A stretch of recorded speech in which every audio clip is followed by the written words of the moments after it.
How's it going, everyone? It's been a while. I got pretty sick about a week or two ago, and man, I was laid up. I couldn't ride. I couldn't do anything. I couldn't go to work. So, apologize for the gap. But everything's good now. I got a little bit of cough. But other than that, it's a great day. It's really nice out, about 50 degrees.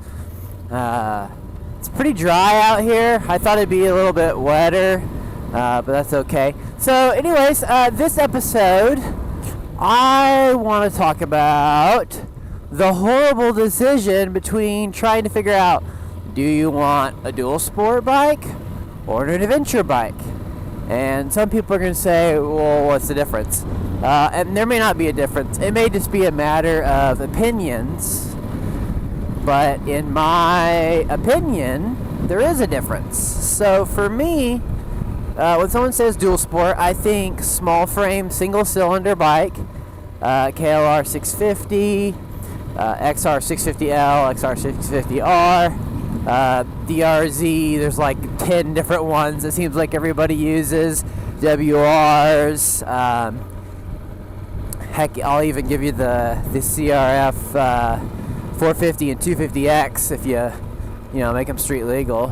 So anyways, you get the idea. And then of course adventure bikes to me are things like obviously the Yamaha Super Tenere, the BMW 1200 GSA and GS, KTM's got a lineup, 1190 and 1190 Adventure, plus they've got about 1,400 other bikes.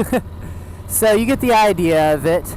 And honestly, I think it just comes down to what do you want the bike to do and where are you going to ride.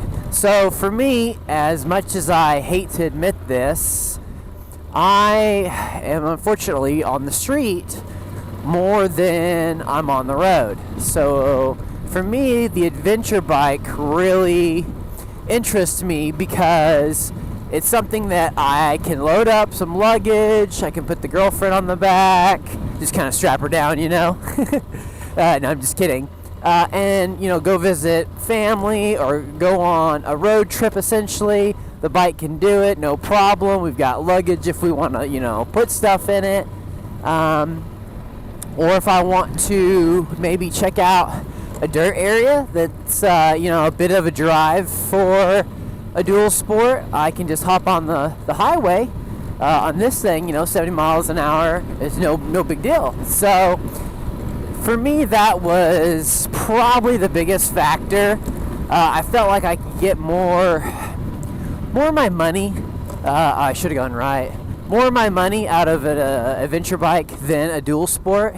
I'm a little jealous sometimes of the people that do have dual sports, just because I feel like they can ride in a little bit hairier or tighter situations a little bit better. Maybe that's just rider ability. Well, and you just don't get worn out as much, This thing's like I forget. I want to say it's like 550. I'm sure someone will post up. Nope, that's wrong. But anyways, I think it works out to be almost 600 pounds once I put some luggage on it and some other things. There's a campfire going on back here. Anyways, yeah, so, that's a lot of bike to be pushing around. What is back here? It's like a wall or something. Yeah, so anyways, that's just a lot of bike to push around on the trail, and it does it really well. It's just, man, I feel like sometimes I'm putting it in situations where it just hates life. So a dual sport would be kind of fun. I would never give up my Tenere, but I would totally add on to it. I would totally get a dual sport to, plus one in the garage, but never would I give up the Tenere. No way. So I'm curious to see what other people say. I'm curious if there's people that are like die-hard dual sport, or die-hard adventure bike. They're just like, what if they don't even think that there's a difference,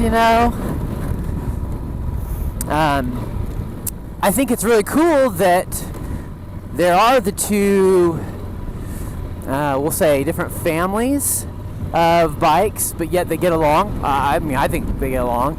Sometimes, I don't know, different groups of bikes don't really mesh well.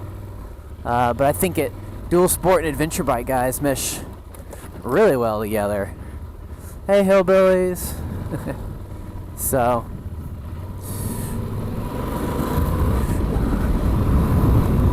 Wow. Plus, man, you just, like this bike, the Super Tenere, it's 1200 cc's. I mean, if you want to, I mean, I'm sorry, but there's just no Dualsport that puts that amount of power out. I mean, even 450, YZ 450, CRF 450, wow, KX 450, RM 450, all those, they're torquey. I've ridden them. I work at a dealership, but just nothing compares to just opening up 1200 cc's on the dirt. It's exciting. It's awesome. And also, I think that for me, there's the whole. It's a little bit of a challenge. I feel like a lot of times the places I take that bike, or this bike, or people look at it like you're crazy, or like that thing's gonna break, or you're gonna get stuck, or it's a street queen, so if you drop it, it's just gonna fall into pieces, and yada yada yada. It's just great to know that this bike can do so much more. Whoa, almost went bad. So much more than what people give it credit for. I guess that guy got his truck out. I think you guys remember the last episode, there was a truck stuck back here.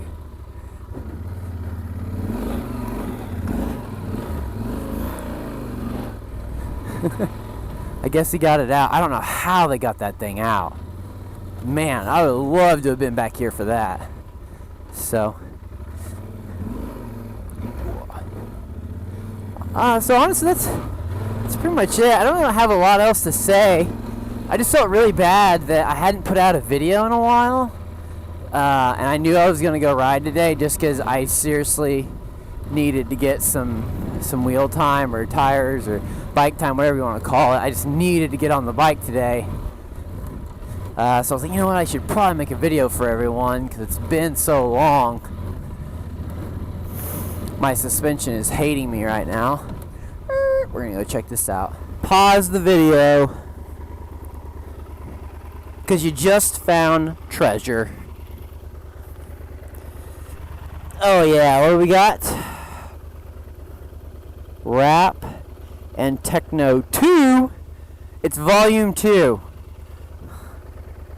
This is like national treasure. It's like I found half of the mystery. Gotta find the other half. That's awesome.